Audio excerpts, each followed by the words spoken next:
पत्रकार परिषदेमध्ये सगळ्या पत्रकार बंधू भगिनींचं मनापासून स्वागत करतो. इलेक्शन मध्यावरून ठेवलेलं आहे आणि मतदान आता साधारण 7-8 दिवसावर आलेलं आहे. या अनुषंगानं थोडंसं आपल्याशी बोलावं म्हणून ही पत्रकार परिषद आयोजित केली. या ठिकाणी जरी अनेक उमेदवार असले तरी लढाई ही भारतीय जनता पार्टीच्या आणि महाविकास आघाडीच्या आणि अपक्ष एक अशा 3 उमेदवारांमध्ये ही इलेक्शन आपल्याला दिसून येते असं मला वाटतंय.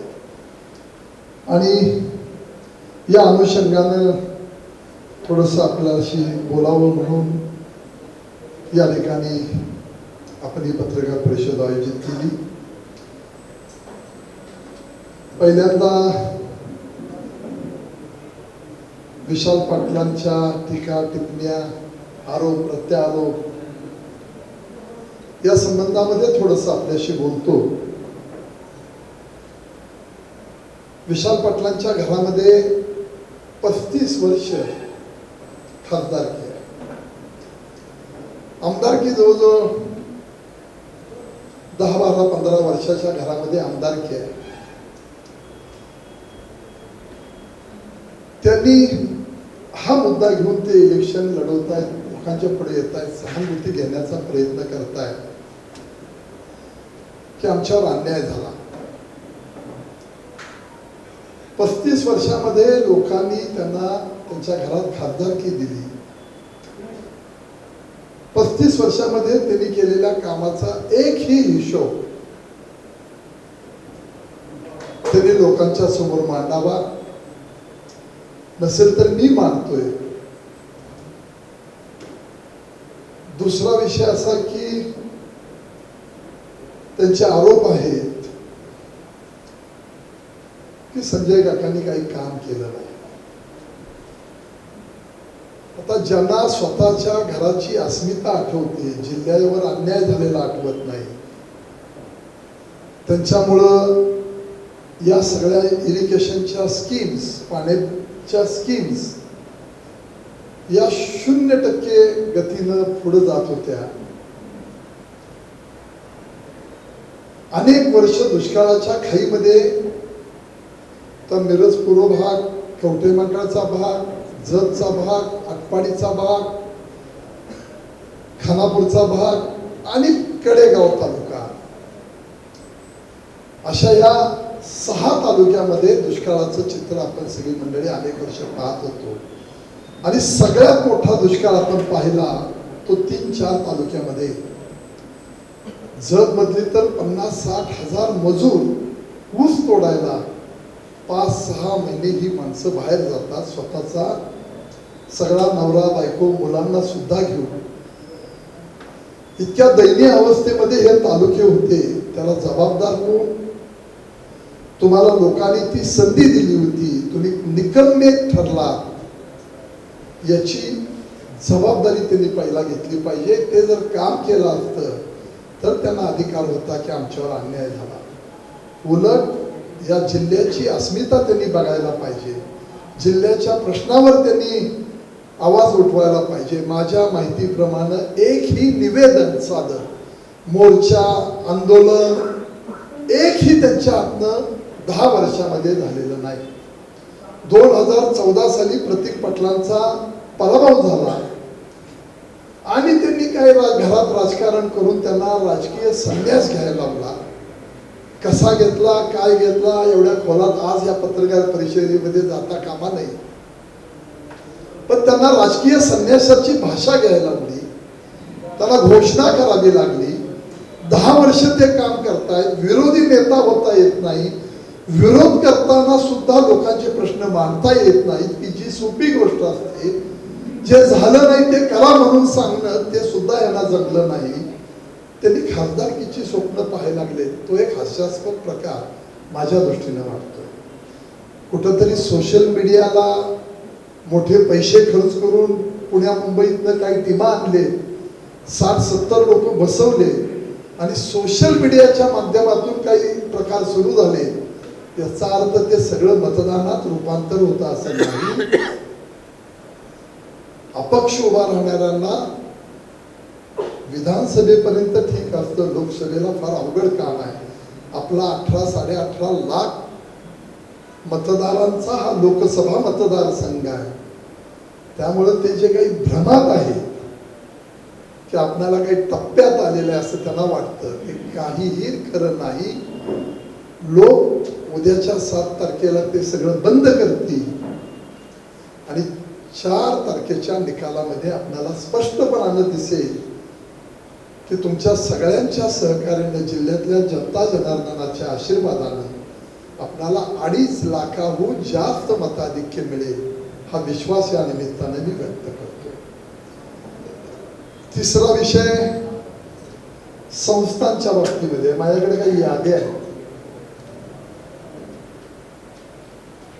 वसंतदादा शेतकरी सहकारी साखर कारखाना तो बंद पाडला, तो चालवायला दिलाय. पण बंद कुणी पाडला? चालवायला दिलं हा एक फॅक्टरी चालावी या उद्देशाने केलेला तो प्रयत्न आहे, पण बंद कुणी पाडला? तिथं काम करणाऱ्या कर्मचाऱ्यांचे जे 15 आणि 20 हजार रुपये पगारावर नोकरी करतात, त्यांच्या फंड आणि ग्रॅच्युटी सुद्धा 4-4, 5-5 वर्ष तुम्ही दिले नाही. पगार 8-8 महिने तुम्ही दिले नाही, 8-8, 9-9 महिने. आज त्या संस्थेचं कॉलेज आहे, तिथं आपल्या पाहुण्यांचा मुलगा बसवून करोडो रुपयांचा तिथंही भ्रष्टाचार चाललाय. 10-11 महिने झाले तिथल्या प्राध्यापकांचे पगार नाही. त्या कारखान्यानं शासनाकडून धडक योजना घेतल्या होत्या स्वस्तात, त्याचेही पूर्ण पैसे भरले नाहीत. धडक योजना बंद पाडल्या. ज्या धडक योजनेमध्ये जे लाभ क्षेत्रामध्ये शेतकरी आहेत त्या 20-22 गावांमधल्या शेतकऱ्यांना प्रचंड मोठं नुकसान झालं, कारण त्यांना तिथं कुठली दुसरी इरिगेशन करता येत नाही ह्यांच्या NOC आल्याशिवाय. तेव्हा त्याही 20-22 गावातल्या काही शेतकऱ्यांना प्रचंड मोठा त्रास यांच्यामुळे झाला. त्यांची राजकारण सोडून द्या, पण आर्थिक अतिशय मोठी कुचंबना झाली. त्याला जबाबदार कोण? शेतीला मळीपासून तिथं डिक्शनरी आहे. शेरी नाल्याचा प्रश्न अनेक वर्ष आपण पाहतोय की ज्याच्यावर कैलासवासी संभाजी पवार आप्पा त्यांनी फार मोठे प्रश्न उभा केले. आणि या सगळ्या प्रकरणामध्ये सांगलीला इतकं दूषित पाणी येतं की आपण मधल्या 5-6 महिन्यापूर्वी एक घटना पाहिली की ते पाणी नदीत मिसळल्यामुळे जरा जास्त सगळे मासे मरून पडले होते आणि ते तरंगत होते. हे वर्षानुवर्ष चाललंय. साखर कारखाना काढला, प्रगतीच्या दिशेनं जायला पाहिजे, पण त्याच्यावर ट्रीटमेंट करून जे पाणी सोडायला पाहिजे ते आजपर्यंत यांनी केलं नाही. आणि सगळ्या केमिकल युक्त दूषित पाणी त्या सांगली शहरातल्या जनतेला आणि पलीकडे कृष्णेत मिसळणं म्हणजे थोडं इथं अधिक येतं, तिकडं थोडं प्रमाण कमी होतं, पण दूषित कृष्णा नदी करून सगळ्या कृष्णाकाठच्या लोकांच्या आरोग्याला सातत्यानं खेळण्याचा प्रयत्न त्यांनी केलेला आपण पाहतो. त्याच्यामध्ये भारत सूतगिरणी एक बंद पाडली, त्याच्यामध्ये ग्राउंडनट बंद पडलेला आहे. त्या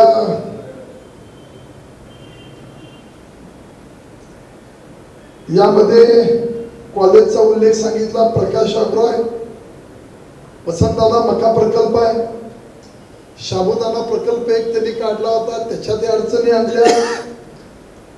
वसंतदादांच्या नावावर एक कृषी केंद्र त्यांनी काढलेलं आहे की ते शासनाची योजना होती की त्या कृषी विज्ञान केंद्रांच्या माध्यमातून इथल्या पिकांचा अभ्यास करा, त्याच्या कीड नियंत्रणावर चांगलं लक्ष द्या, उत्पन्न वाढीसाठी नव्या नव्या व्हरायटी आणा आणि इथल्या शेतकऱ्यांना तुम्ही चांगल्या पद्धतीनं मार्गदर्शन करा. ते आतापर्यंत आलेलं कोट्यावधीचं अनुदान कुठं आहे हे त्यांनी एकदा सांगावं. कोणाकोणाचे पगार काढले जातात, त्या गाड्या कोण वापरतं, कोणाची काय परिस्थिती आहे, हाही भाग आहे. सोनी कारखान्याच्या बाबतीमध्ये शासनाकडनं काही पैसे आणले, तिथली काय अवस्था आहे, वसंतदादा जिल्हा दूध संघ कुणी बंद पाडला? त्यातल्या काही शेतकऱ्यांचे, दूध डेअरीवाल्यांचे पैसे देणार, त्याचं काय झालं? अशा अनेक बाबी आपण पाहतो जे वसंतदादांच्या काळामध्ये उभा राहिलं, ते सगळं या मंडळींनी मोडून खाल्लं. तेव्हा अशा माणसांच्या विषयी समाज हे सगळं उघड्या डोळ्यानं पाहत असतो. जरी 8-15 दिवस सोशल मीडियाच्या माध्यमातून आमच्यावर काही वेव तयार होती का, सहानुभूतीची लाट तयार होती का, आणि त्याच्यावर आपल्याला स्वार होता येतं का, हे पाहून राजकारण करणाऱ्या माणसांनी कुठल्या तालुक्यामध्ये गेले, कुणाला भेटले, कुठल्या प्रश्नावर आले, लोक इतक्या अडचणीत होते, कोरोनाच्या काळामध्ये हे कुठं होते, त्यांनी काय केलं? मला उलट प्रश्न विचारताय की संजय काका या पद्धतीनं दुसऱ्याचं श्रेय घेतात. माझ्या 2014च्या लोकसभेनंतर मी आज कधी एकदाही कुठेही नारळ वाढवायला गेलो नाही. त्या परिसरामधली माणसं असतील त्यांना घ्या, त्यांना मोठेपणा द्या, त्यांनी आपल्याला या पदावर बसवलंय, तेव्हा सगळ्या भूमिका आम्ही पार पाडतोय. माझा प्रश्न असा आहे की अस्मिता जिल्ह्यातल्या जनतेची पाहिजे, शेतकऱ्यांची पाहिजे, मतदार राजाची पाहिजे, युवकांची पाहिजे, उद्योगपती, व्यापारी, सगळ्या समाज घटकांची पाहिजे, महिलांची पाहिजे. ती सोडली आणि ह्यांना सातत्यानं या जिल्ह्याला मानसिक गुलामगिरीमध्ये ठेवण्यासारखी प्रक्रिया मंडळींच्याकडून दिसते. तेव्हा ह्या सगळ्या गोष्टी जनतेला माहीत आहेत आणि त्या निमित्तानं आपल्या निमित्तानं पुन्हा याची उजळणी करतो. जर या बाबतीमध्ये आपल्याला काही विचारायचं असेल तर आपण विचारू शकता. 1-2 मिनिटं एकदा साहेब बोलून जातील, त्यांना कोल्हापूरवरून फ्लाईट आहे. मी संजय देसाई आपल्याला सांगतो, दोन्हीही उमेदवार, मगाशी मी सांगितलं, महाविकास आघाडीचे चंद्रहार पाटील उमेदवार आहेत, त्यांच्यासाठी जयंत पाटील साहेब काम करतायत, विश्वजित कदम साहेब काम करतायत. राष्ट्रवादी आणि काँग्रेस हे दोन्ही नेते गेले 2 दिवस त्यांच्यासाठी काम करतायत. मगाशीच मी सांगितलं की माझ्या दृष्टीनं दोघंही समान या पद्धतीनं मला दिसत आहेत, कारण मी गेले 9 दिवस वेगवेगळ्या तालुक्यातून फिरून येतोय.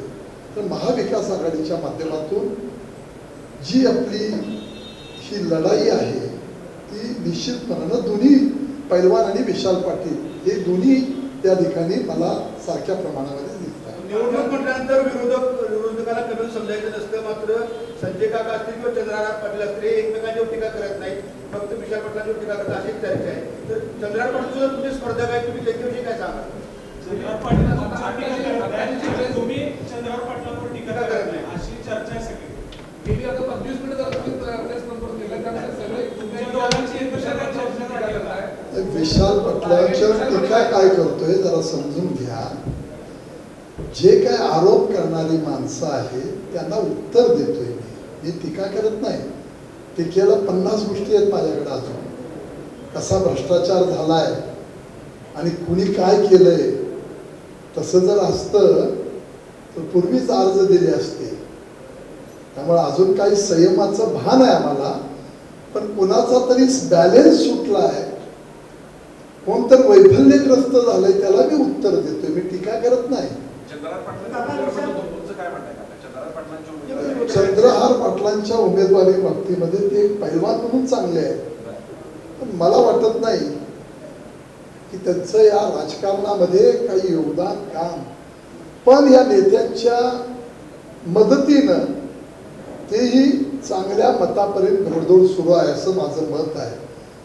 आणि टीका केल्यानं राजकारण होतं असं नाही, उलट एक दर्जानं राहावं लागतं. आणि काचेच्या घरात राहणाऱ्यांनी आमच्यावर दगड टाकले. काका विशाल पाटलांनी सांगितलेलं आहे की माझी उमेदवारी मागे घेतली नसती, घेतली असती तर चंद्रहार पाटील मागे घेऊन काका हे विरोध झाले असते. उचलली जीप लावली टाळ्याला अशी प्रवृत्ती असणारी माणसं आहेत. गेस्ट हाऊस ते बँक आणि बँक ते गेस्ट हाऊस वावरणाऱ्या माणसाला काय उत्तर द्यायचं आहे? मी सांगितलं कोरोनाच्या काळात कुठं होते, काय केलं, कुठल्या प्रश्नावर आले. मला एक सांगा, कोयनेच्या पाण्यासंबंधामध्ये तुम्ही अनेक वेळा आपण बसलो, 2 मीटिंग आपल्या झाल्या, एक शब्द तर बोलले पाणी कोयनेतनं सोडलं पाहिजे आमच्या जिल्ह्यातल्या शेतकऱ्यांना, माणसांना. नदी कोरडी पडली 3 वेळा. एक निवेदन द्यायचं. एक विश्वजित कदमांनी मोर्चा काढला होता, तेवढं येऊन हात करून निघून गेला. काय कुठल्या प्रश्नावर या माणसानं विरोधी म्हणून काम केलं एवढं सांगा. कुठल्या प्रश्नावर? काही गोबेल नीतीचा वापर चाललेला आहे, पण ते अंतिम सत्य नसतं. ती सूज आहे, ती सूज आपोआप 7 तारखेला उतरेल, बंद होईल सगळी ती पेटीत आणि 4 तारखेला दिसेल. त्यांनी एक वाक्य उचलले, आता वारं फिरले. ग्रामीण भागात पाहता संजय काकास या नावावर शिक्कामोर्तब होताना दिसले, पण त्या वाक्याचं काय आता वाटत? वारं फिरलंय ते कुठल्या संपर्कात आहेत, कुठल्या गावात जातात? तुम्हाला सांगतो, त्यांची खरी माहिती काढा. पंचायत समिती वाईज ते 8, 9, 10 गावात जातात. 100-150 माणसांच्या पलीकडे 10-12 गावातली माणसं जमत नाही. ते सोशल मीडियाच्या माध्यमातून त्यांचा ट्रेंड चालवण्याचा प्रयत्न आहे. एक गावामध्ये आमची 1000 माणसांची, 1200 माणसांची सभा आहे. फोटो आहेत, ते काय आपण दिशाभूल करणारी माणसं नाही ना. त्यामुळे 100-150 माणसं गोळा करायची आणि माझ्यावर टीका टिप्पणी केली की माणसाला जरा बरं वाटतं. काही हाताला माणसं धरलेली आहेत, त्या लोकांची अवस्था काय आहे तुम्ही बघताय. जिल्हा या निवडणुकीत बघा, जिल्ह्याच्या विकासाच्या प्रश्नावर बोलण्यापेक्षा एका मुद्द्यावर जास्त जोर आहे. 10 वर्ष खासदार म्हणून काम करतात आणि विकासाचा मुद्दा घेऊन काम करायचं. आता विकासाच्या मुद्द्याबाबतीत तुम्हाला सांगायला हरकत नाही की आपण किती पैसे आणले आणि काय आणले, थोडंसं तोही उल्लेख करतो. टेंबू योजनेसाठी आपण 1538 कोटी रुपये आणले आणि ती योजना पूर्णत्वाला गेली. आता टेंबू योजनेचे विस्तारित टेंबूचे 2324 कोटी रुपयांचे टेंडर निघालेले आहे. आचारसंहितेमुळे ते उघडता आले नाही. कोण लोएस्ट असेल उघडल्यावर ते कळेल, त्याला टेंडर मिळतील, कामकाजाला सुरुवात होईल. म्हैसाळ योजनेसाठी आपण 2100 कोटी रुपये 2017 साली प्रधानमंत्र्यांच्याकडनं कृषी सिंचाई योजनेमधनं, सेंट्रलमधनं आणले आणि अनुशेषाच्या बाहेर जाऊन हे पैसे आपण खर्च केलेले आहेत. म्हणजे अनुशेष त्याला नव्हता, डायरेक्ट पैसे महामंडळाला आणले. त्यावेळी मी उपाध्यक्ष होतो. रेल्वेचं डबलीकरण आहे, सगळी ह्या गोष्टी काढल्या. तर तारळी लिंक जोडून घेतली. महापुराचं नियंत्रण करणारी महाराष्ट्र रिलीजन डेव्हलपमेंट प्रोग्राम, जो आपल्याला महापूर येतोय, त्याच्या बाबतीमध्ये आपण पैसे आणले. 2338 कोटी रुपयाचा प्रस्ताव दिला. कृष्णा नदीवर जे बंधारे आहेत त्याचा TDS मध्ये तुम्ही सगळ्या पत्रकारांनी तो मुद्दा लावून धरला. मी त्या महापालिकेच्या आयुक्तांना, अधिकाऱ्यांना घेऊन 2दा गेलो. वालचंद इंजिनिअरिंग कॉलेजमधली एक्सपर्ट टीम घेतली, त्यांचा सर्वे करून त्याची माहिती घेऊन सगळ्या गोष्टी रिपोर्ट दिला. तर कृष्णेच्या पाण्याचा TDS एवढा जास्त आहे, तो जवळजवळ 1300-1400चा TDS येतोय आणि वारणेचा कमी आहे. म्हणून तिथं बॅरेजेस धरतोय, एक कृष्णेवर धरतोय आणि एक वारणेवर धरतोय आणि दोन्हीचं मिक्स पाणी करण्यानं तो TDS आपोआप कमी होणार आहे, तो 500-600 पर्यंत येईल. तेव्हा अशा सगळ्या अनेक प्रोग्राममध्ये आपण लक्ष देतोय, त्या सगळ्या गोष्टी घडवतो. महापूर पहिला 2005 साली आला. आज किती वर्ष झाली? माझ्या माहितीप्रमाणे 19 वर्ष झाली. पुन्हा 2019ला आला, पुन्हा थोडा 21ला आला. 3 वेळा महापूर आले. या मंडळींनी काय केलं यासाठी? विरोधी बाजू सुद्धा मांडता येत नाही. पुन्हा आपल्याला महापालिकेसाठी जवळजवळ 4450 कोटी रुपये आपण आणले, वेगवेगळ्या हेड घालून. त्यामध्ये मीटर अद्यावत करायसाठी माणसांना 4,500-5 हजार रुपये खर्च यायला लागला. त्याच्यासाठी आपण जवळजवळ 70-75 हजार मीटरचे 12-13 कोटी रुपये आपल्याला लागतात, ते आणले. त्याच्यामध्ये प्रधानमंत्री प्राधान्य आपला गरीब कल्याणमधनं पैसे आपल्याला आलेले आहेत, त्याचा आकडा मोठा आहे. 4,000 या ठिकाणी रस्ते विकासाच्या माध्यमातून 26,010 कोटी रुपये आपण नॅशनल हायवे आपल्या जिल्ह्यातल्या रोडचे सांगतोय, त्याची किंमत. रेल्वे विकासासाठी आपल्याला सगळे मिळून 5,652 कोटी रुपये आपण आणले. ते डबलीकरण केलं, इलेक्ट्रिफिकेशन केलं, उड्डाण पूल केले, 10-12 उड्डाण पूल केले जिथं माणसांना नागरिकांना त्रास होत होता. याच्यामध्ये किसान सन्मान निधीचे आपल्या जिल्ह्यामध्ये 490 कोटी रुपये आले. आयुष्यमान भारत प्रधानमंत्री जनधन आरोग्य योजनेमधनं 1,66,247 लोकांना 428 कोटी 27 लाख रुपये या जिल्ह्यात आले. ऊर्जा विभागातनं 2180 कोटी निधीचा वर प्रस्ताव दिलाय की जे पाणी थोडंसं मिळतंय पण लाईट येत नाही, तोही प्रस्ताव मंजुरीच्या अंतिम टप्प्यात आहे. अनेक आरोग्याच्या बाबतीमध्ये हॉस्पिटलच्या बाजू आपण भक्कम केल्या, अनेक काम आहेत. त्यामुळे विकास कामांच्या बाबतीमध्ये त्यांनी कधी यावं आणि आपल्याशी एका व्यासपीठावर चर्चा करावी.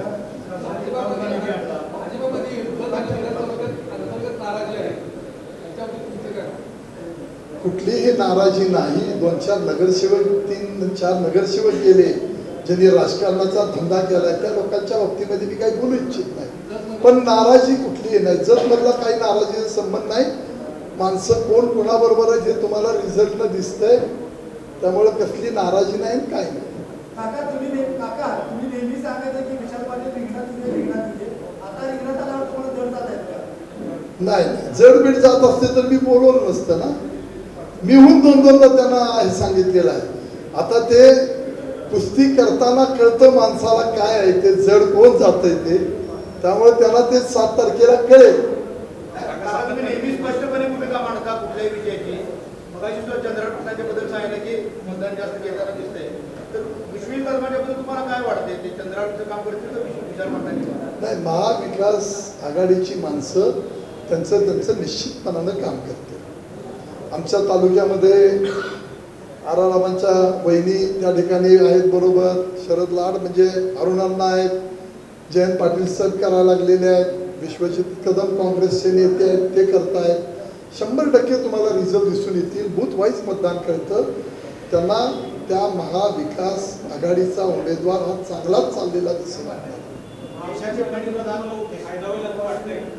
फायदा तोटा हा काही तसा भाग आज सांगता येत नाही. पण इलेक्शन आपल्या दृष्टीनं विजय निश्चित आहे आणि तोही 2.5 लाखाच्या फरकाने एवढं सांग. देशाचे पंतप्रधान शेजारी कोल्हापूरला येतात, शेजारी सोलापूरला येतात, पण ते सांगलीकडे का नाही, दुर्लक्ष म्हणता येत नाही. त्या ठिकाणी सभा देताना थोडीशी आपली सर्वे इंटेलिजन्स याचा सगळा भाग बघितला तर आपल्याला इलेक्शन ही सुखकर आहे. त्यामुळे जिथं अडचण आहे तिथं प्रधानमंत्री जातात. बापू नाही, यायची आवश्यकता. आपण दिगंबर विषय प्रश्नाचे छेडछाड करू नका. जिथं सुखकर इलेक्शन आहे तिथं जाऊन ते करत नाही, जिथं अडचण आहे तिथं ते जातात. हा विषय चाललेला आहे.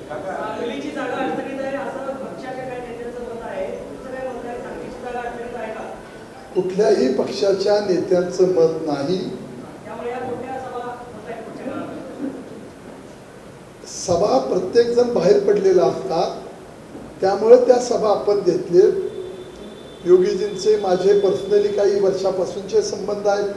त्यांना त्या पद्धतीने ते आलेले आहेत. गडकरी साहेबांनी आपल्याला विकासाच्या दृष्टीनं पुढे नेलंय.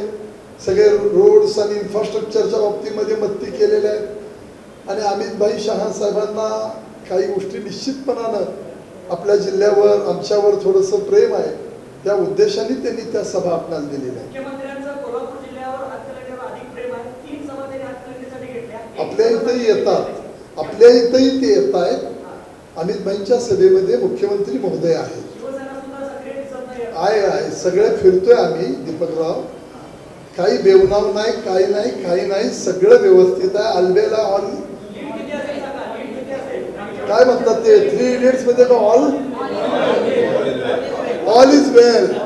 काका मगाचा प्रश्न राहिला. तुम्ही आता विकास कामं सांगितला, निधी सांगितला, यापूर्वी सुद्धा तुम्ही आता वेळी सांगितलंय.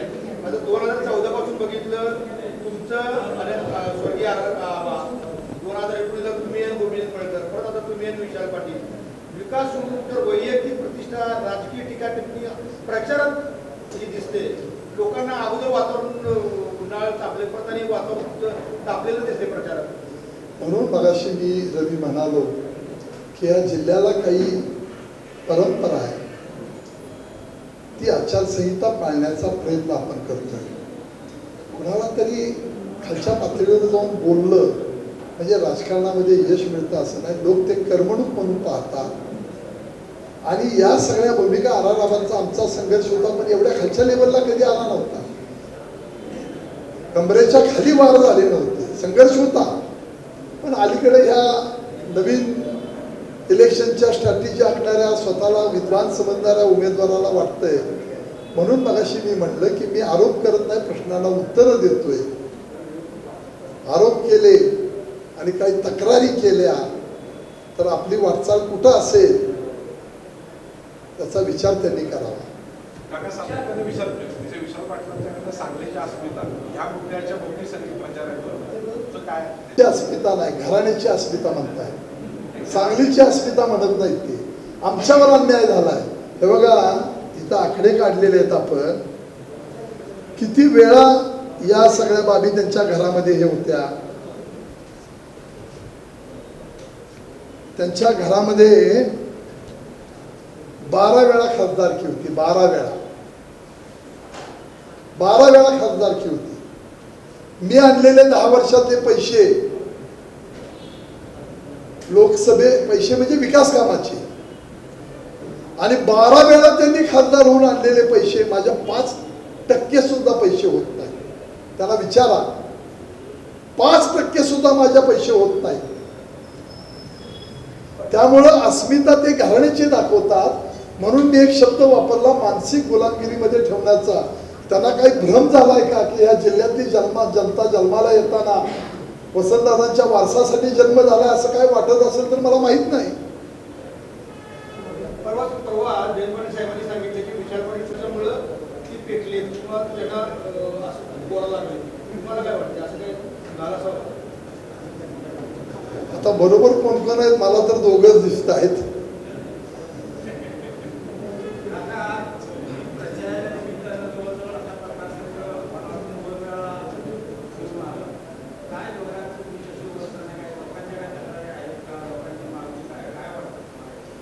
हे पहा, उन्हाळा अतिशय कडक आहे. मागच्या वेळेला पाऊस कमी झाल्यामुळं कोयना धरणामधनं जो साठा आहे तो कमी झालेला आहे. लोकांना अपेक्षेप्रमाणे आता 41-42 घरामध्ये तापमान आहे. अपेक्षेप्रमाणे हे पाणी पुरू शकत नाही, ही एक वस्तुस्थिती आहे. पण ते काम या 18 महिन्यामध्ये निश्चितपणानं पूर्ण होतं, तोही विश्वास आहे.